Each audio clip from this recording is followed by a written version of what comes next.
무엇인가 받기 위해서 해야 되는 세 가지 척이 있다고 합니다.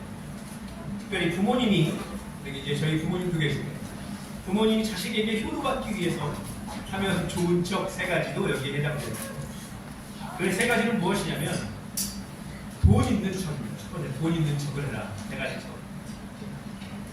조사 결과로 씁쓸하게 돈 있는 부모의 자식이 돈 없는 부모의 자식보다 더 많이 부모를 찾아온다고 하죠.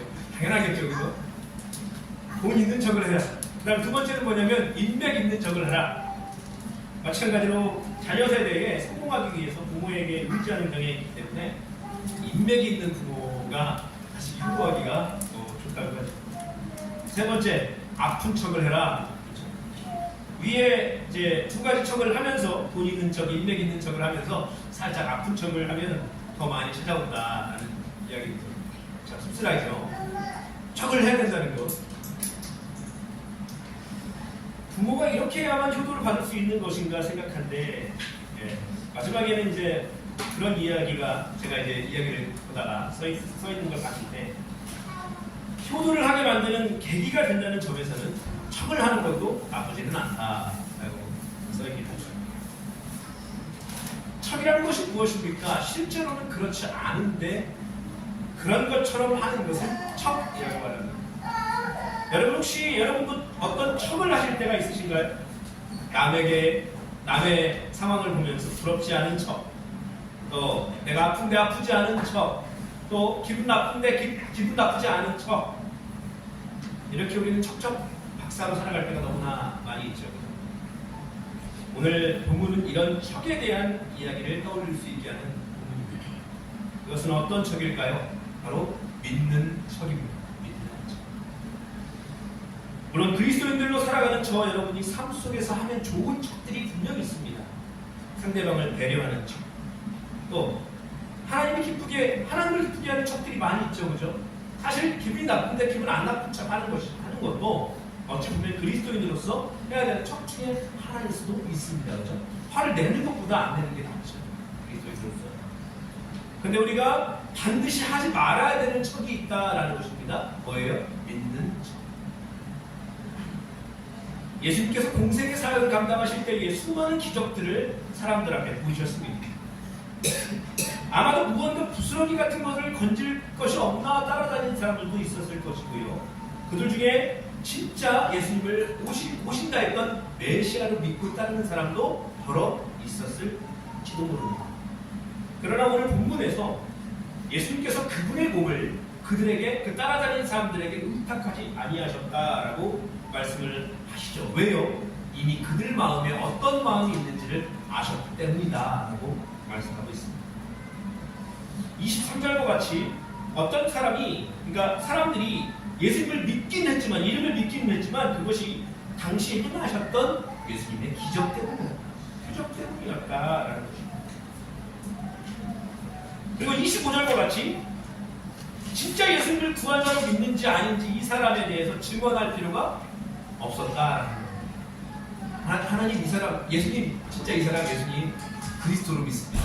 이렇게 얘기할 필요가 없었다는 거예요. 왜요? 예수님이 이미 그 사람이 예수님을 그리스도로 믿는지 아닌지 저는 다 알고 계셨기 때문이다. 설명을 줄 필요가 없었어요.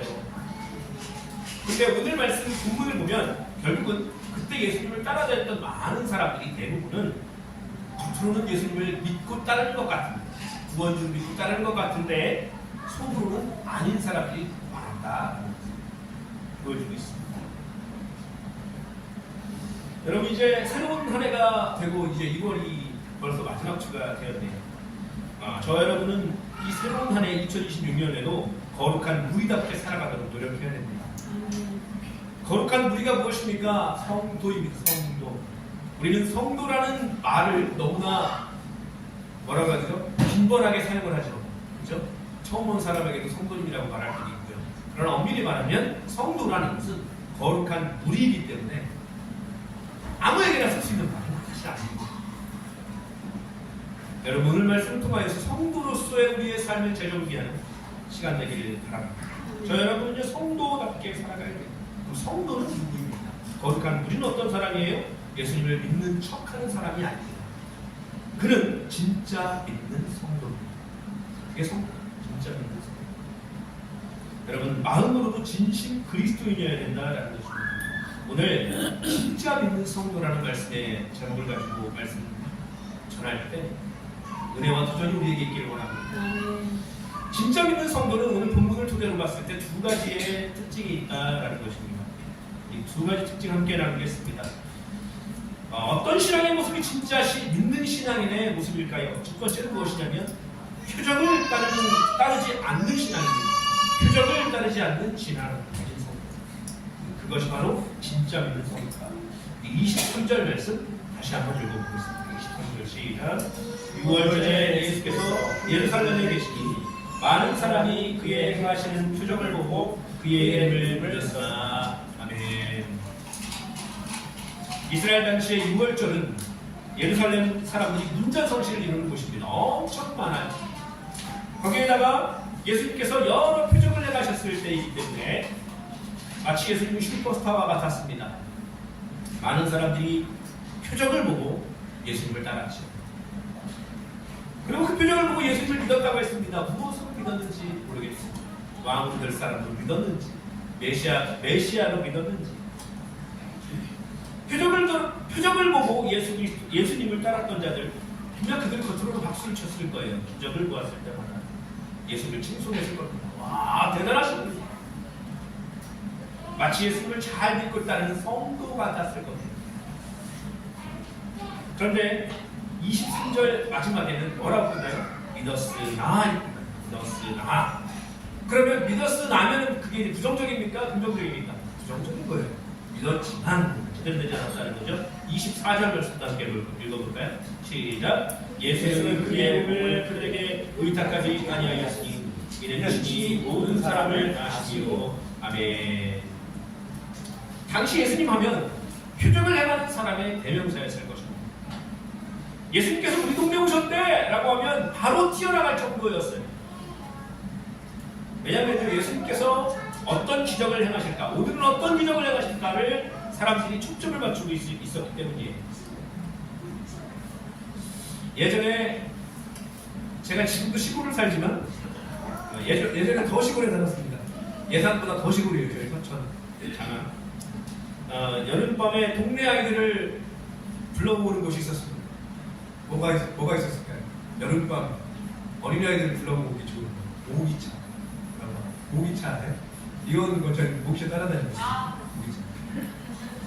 예, 이 소리가 나기 시작하면 애들이 밥 먹다가 쫓아냈어요. 저도 마찬가지죠. 그 냄새가 얼마나 왜 좋았을까? 예전에는 그 속에 구충이 많으면 좋아한다 그런 얘기도 있었는데 진짜인지는 모르겠어요. 모기차 졸졸 따라다닙니다. 윙 하면서. 왜 그럴까요? 그냥 차가 좋아서일까요? 아니에요. 뒤에 방충제가 나오기 때문이에요. 만약에 방충제가 안 나와, 연기가 안 나오는데 소리 난다. 그럼 아이들이 따라다닐까요? 안 따라다니고. 아이들이 그 방충제 냄새 때문에 따라다니는 거거든요. 그 흰 연기, 그게 갇히는 거, 그게 너무 좋아서. 예수님 사역 당시에 사람들이 다 그랬을 거예요.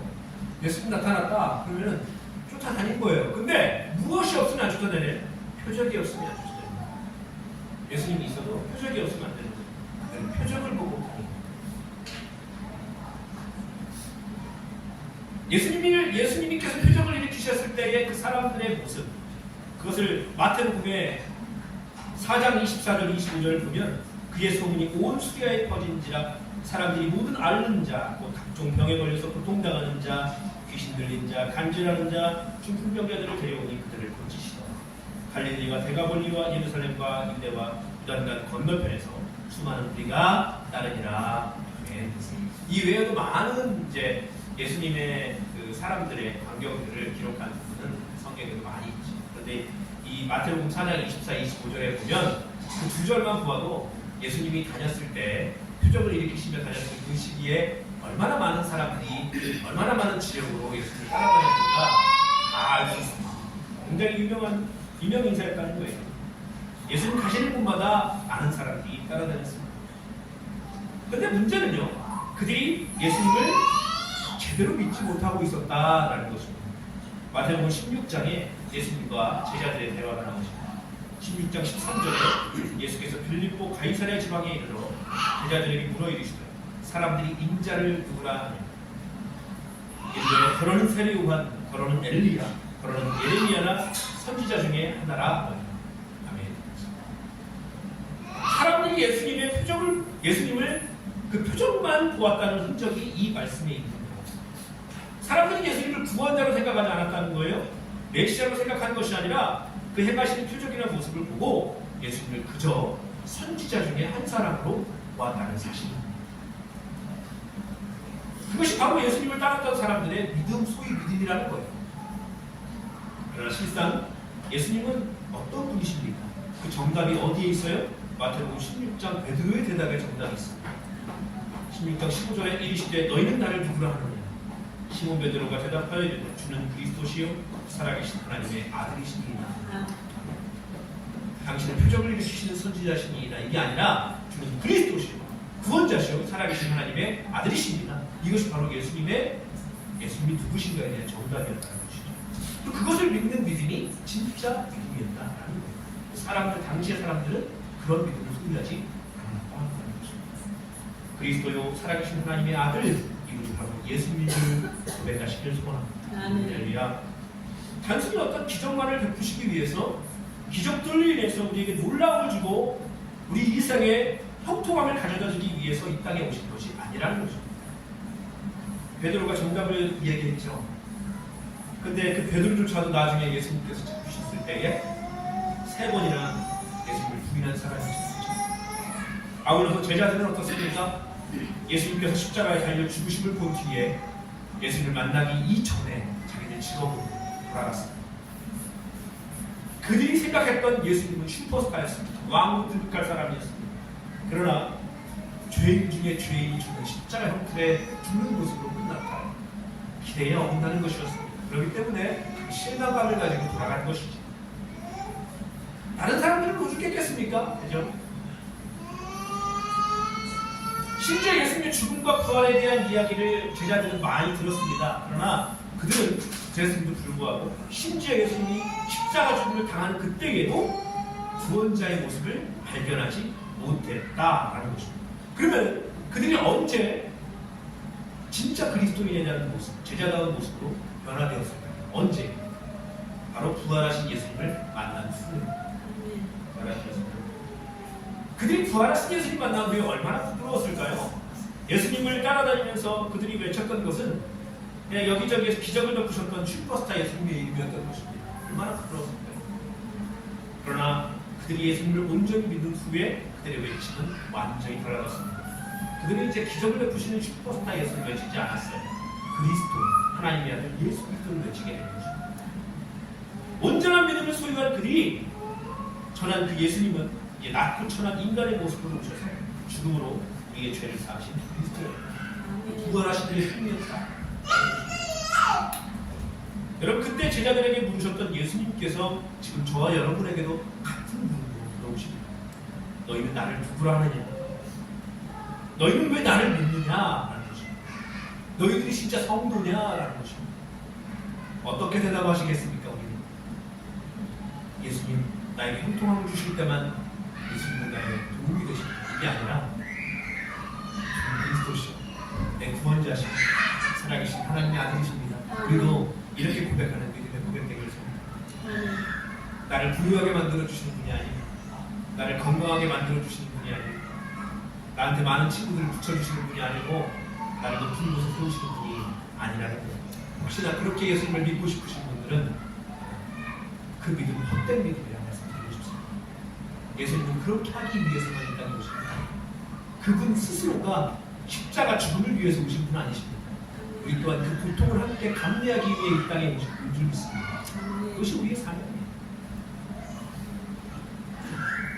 내가 부유해지지 않아도, 내가 건강하지 않아도, 내 많은 친구들이 없고 외로워도 내가 사회적으로 낮은 지위에 있다 생각될지라도, 그래서 상대적 박탈감을 누리는 내 삶을 살고 있을지라도 그때에도 여전히 예수님은 그리스도시요 살아계신 하나님의 아들이시고 내 삶의 주인 되시고 우리의 속으로 진심으로 나오는 고백이 되어야 우리도 진짜 믿는 성도의 삶을 살 수 있다. 여러분, 표적을 따르지 않고 형통함을 보기를 원하지 않고 예수를 그리스도로 믿는 저와 여러분의 신앙 되기를 소망합니다. 이게 진짜 믿는 성도의 모습이에요. 두 번째, 어떤 신앙의 모습이 진짜 믿는 성도의 모습인가? 두 개 중에 하나는 표적을 따르지 않는 신앙을 가진다. 두 번째는 무엇이냐면 예수님의 증인다운 신앙을 가진 성도입니다. 예수님의 증인다운 신앙. 여호와의 증인이 아니라 예수님의 증인. 본문 25절의 말씀 함께 읽겠습니다. 시작. 또 사람에게 하여 그의 직분도 받으실 필요가 없었으니 이는 그가 친히 사람의 속에 있는 것을 아셨으니라. 아멘. 많은 사람들이 예수님을 따라다녔지만 그들은 예수님의 증인이 될 수 없었습니다. 예수님은 그 사람들의 속에 어떤 마음이 있는지를 다 아셨다고 했어요. 그들이 예수님이 구원주이시기 때문에 따라다니는 것이 아님을 이미 아셨다는 것입니다. 그렇기 때문에 예수님이 어떤 사람으로부터도 증거를 받을 필요가 없었다라고 기록하고 있는 거예요. 이미 다 아십니다. 잠시 전 말씀드린 내용이지만 예수님의 제자들도 부활하신 예수님 만나기 전까지 예수님의 증인으로서의 삶을 살지 못했다. 그 자격을 갖추지 못했다라고 말씀드렸습니다. 그러나 부활하신 예수님을 만나고 나고 그들은 부활신앙을 갖게 되었고 예수님을 증거하는 성도로서의 삶을 온전히 감당하게 되었죠. 그리고 예수님의 예언대로 성령이 그들에게 충만히 임할 때에 그것이 이루어졌어요. 사도행전 1장 8절 오직 성령이 너희에게 임하시면 너희가 권능을 받고 예루살렘과 온 유대와 사마리아와 땅끝까지 이르러 내 증인이 되리라 하시니라. 아멘. 이것이 실현된 후에 그들에게 성령이 임하고 나서 그들의 사도로서의 사명, 예수님을 구원주로 증거하는 증인으로서의 사명을 온전히 감당하게 되었다라는 것입니다. 근데요, 예수님의 증인으로서의 사명을 감당했다는 것은 단순히 우리가 전도라고 말하는 예수 믿으세요, 예수 믿으세요 이렇게 우리 입술로 증거하는 그 행위만으로 표현되기에는 너무나 좁습니다. 그래서 더 큰 의미예요. 예수님의 증인이 된다는 것은요, 그 입술로만 예수님의 증인입니다 이게 아니라 내 삶이 예수님의 증인다워야 된다라는 것입니다. 무슨 말이겠습니까? 우리가 늘 고백하는 얘기 중에 그리스도의 향기 되기를 원합니다. 빛이요 소금도 우리가 얘기하지만 나 그리스도의 향기 되기 원합니다 라고 얘기를 하잖아요. 그 그리스도의 향기가 된다는 것이 바로 우리 삶 속에서 그리스도가 드러난다는 것입니다. 이것이 바로 예수님의 증인다운 삶이에요.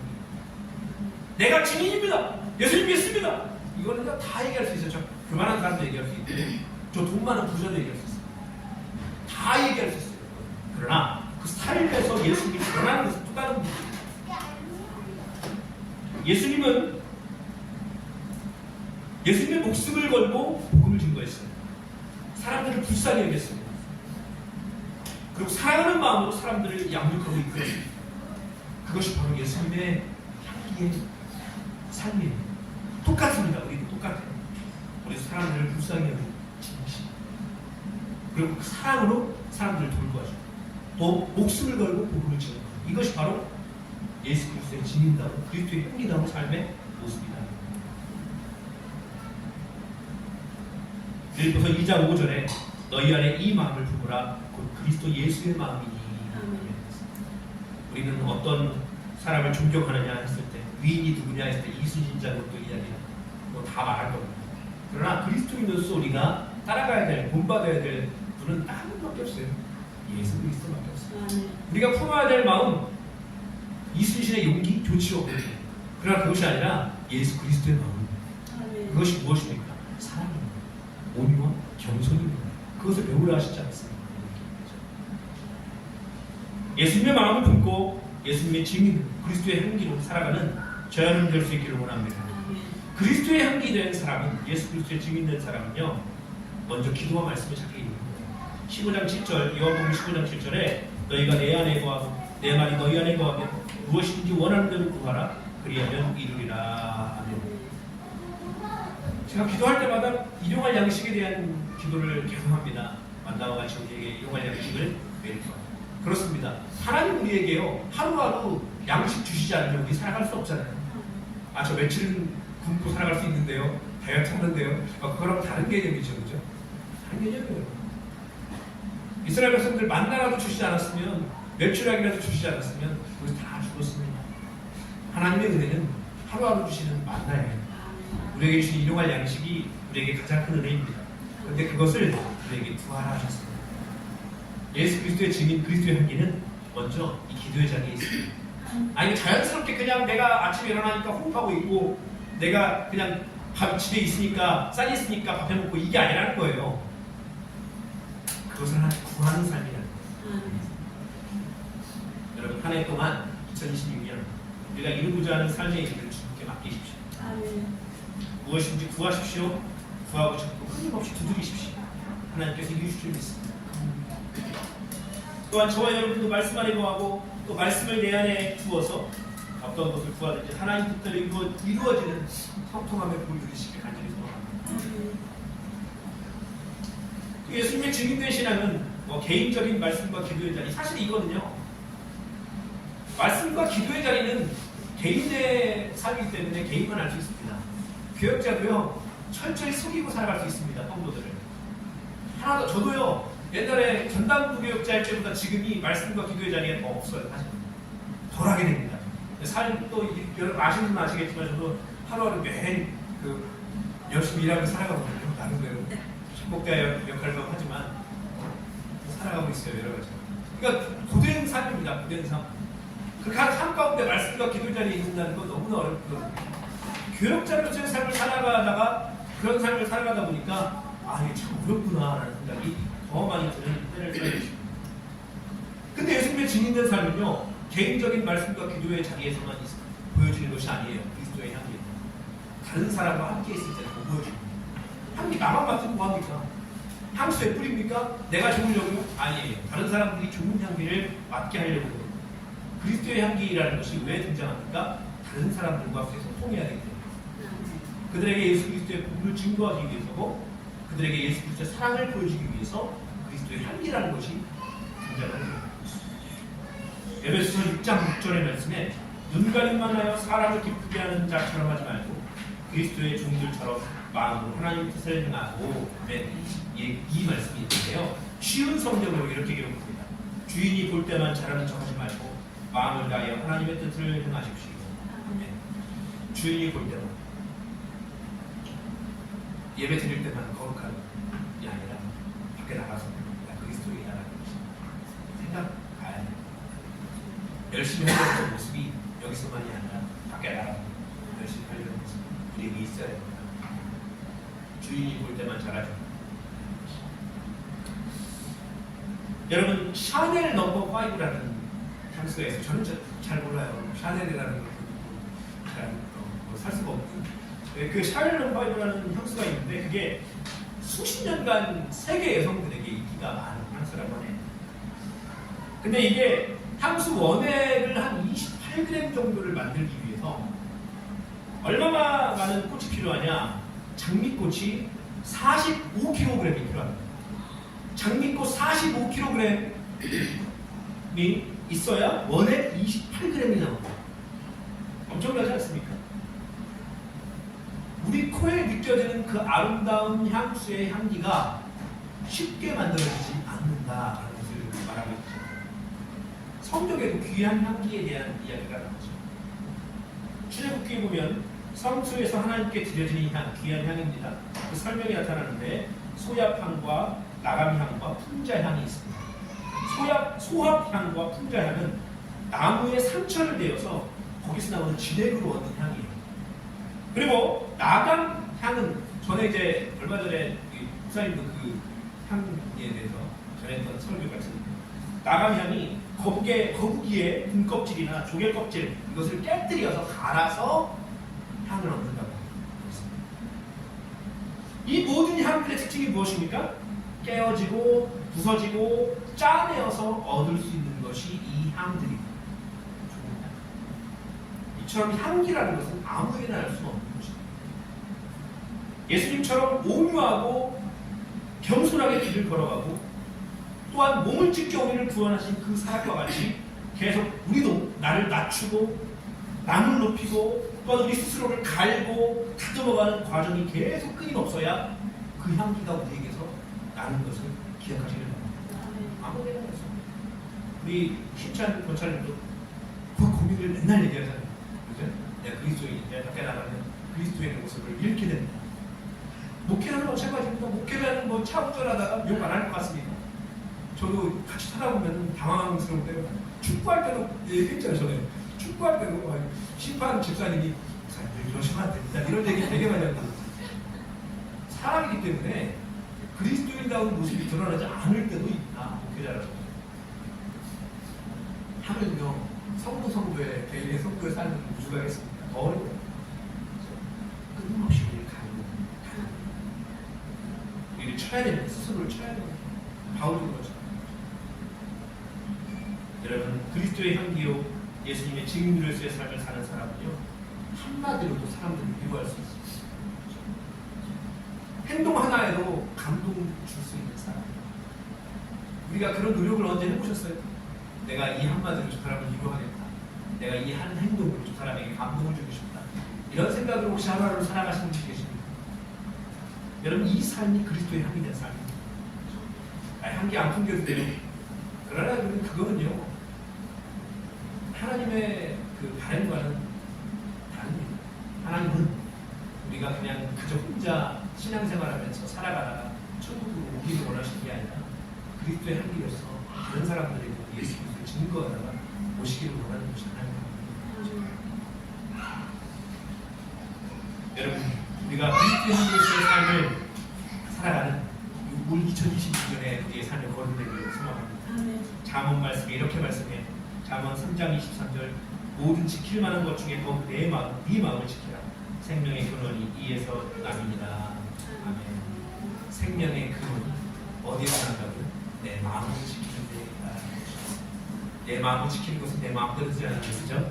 내 마음을 누가 지킬 수 있을까? 하나님이 지켜주십니다. 여러분, 말씀과 기도의 자리에서 하나님께 나아가 하나님 내 마음 지켜주십시오. 그리고 그 마음을 지키기 위해서 나는 또 그리스도의 향기로서의 삶을 실천하기를 노력하는 거예요. 그 노력하는 것 자체가 마음을 지키는 거예요. 그리스도의 향기로 살아가는데 마음이 안 지켜질 수가 없어요. 그렇잖아요. 여러분, 예수님의 마음으로 예수님의 증인답게 신앙생활하는 저희들의 거듭되기를 원합니다. 말씀을 마무리하겠습니다. 2026년 진짜 믿음으로 성도의 삶을 살아가는 누구가 되었으면 좋겠어요. 내 삶에 많은 기적들이 생기지 않더라도, 하나님께서 내게 많은 복을 주시지 않더라도 구원의 은혜만 충분히 감사하는 신앙 되기를 원합니다. 예수님 닮아 예수님의 마음으로 예수님의 증인의 삶을 감당하는 복된 저의 사랑하는 모든 성도님들 되시기를 간절히 소원합니다. 기도하겠습니다.